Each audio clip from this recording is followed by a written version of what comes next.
We stand at an important turning point in the history of our country. Suriname has something unique. Our beautiful nature with 93% forest cover, creating an economy that absorbs more carbon than it emits. At the same time, we now have the opportunity to develop our oil and gas resources, which could generate significant revenue for the country and lift us out of economic difficulties. On one hand, we have our forest, and on the other, we have an opportunity to develop through oil and gas. But how do we combine these? This is where the Green Development Strategy, or GDS, comes into play. It's not just about money. Of course, economic growth is important, but oil and gas will not last forever. What will we be left with? The GDS predicts that if we do not develop a tailor-made strategy to sustainably reinvest the funds we earn from the extractive sector into a sustainable future for Suriname, we would lose our carbon negative status and our forest cover would be less than 90%. Building a strong future means not having to choose between growth and the environment, but being able to combine both. It is about a Suriname where prosperity goes hand in hand with respect for our nature. The GDS is a plan to secure our future. It ensures that our children and grandchildren can grow up in a beautiful, prosperous, and just Suriname. But we, the current generation, also have the right to a life of prosperity and progress.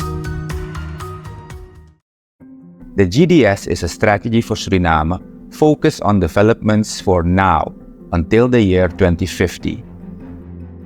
Its goal is to develop our country in a sustainable and balanced way while achieving several clear and measurable objectives.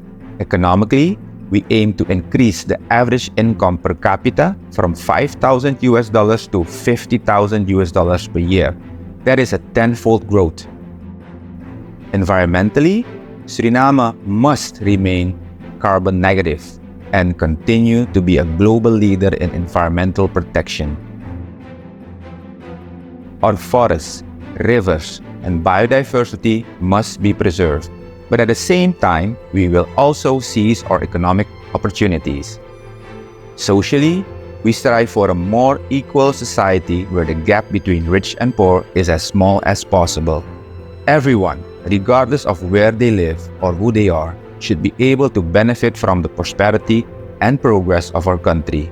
We dream of a society where every child, no matter where they are born, has the same opportunities.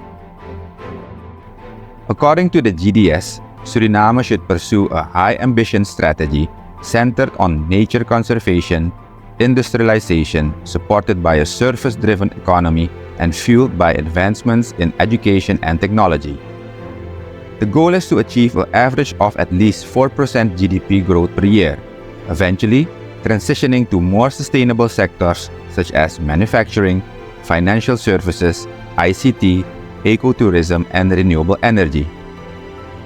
The GDS foresees that by reducing reliance on harmful small-scale mining practices and using income generated from the oil and gas sector wisely, Suriname can reallocate money towards projects that benefit the economy, society, and environment in the long run. The Green Development Strategy is more than a plan.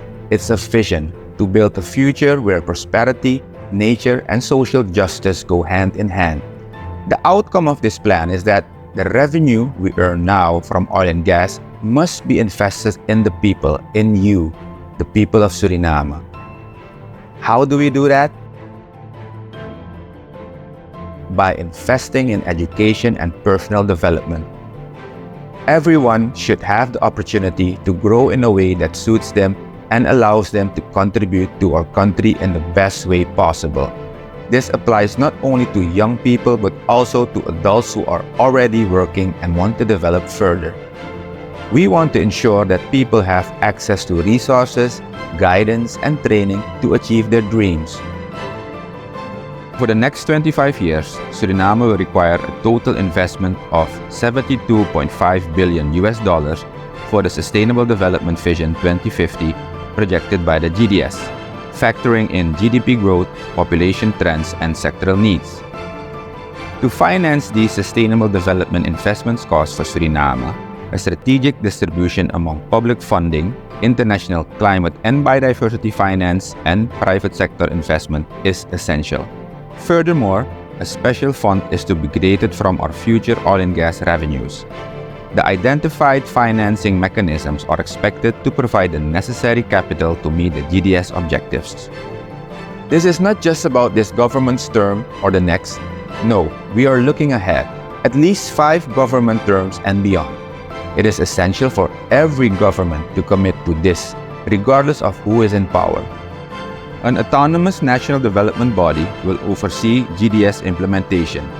This body will ensure coordination between national and district efforts for seamless policy execution. The President, supported by the Office of the President and the Vice President, provides strategic direction, policy oversight, and interministerial coordination. The Minister of Spatial Planning and Environment serves as the coordinating minister, ensuring government policies align with the GDS objectives. To ensure this vision becomes reality, we will enshrine it in a law that guarantees oil and gas revenues will not be wasted but invested in our people and our future, not only for this generation but for generations to come. This law will provide clear guidelines and a strong framework that the government and future administrations must follow to steer the country in the right direction. GDS is our opportunity to transform Suriname, not just to become richer but also to become better. This is our shared future. With your support, we will make Suriname a country we can all be proud of, for ourselves, for our children, and for the world. A better future begins now.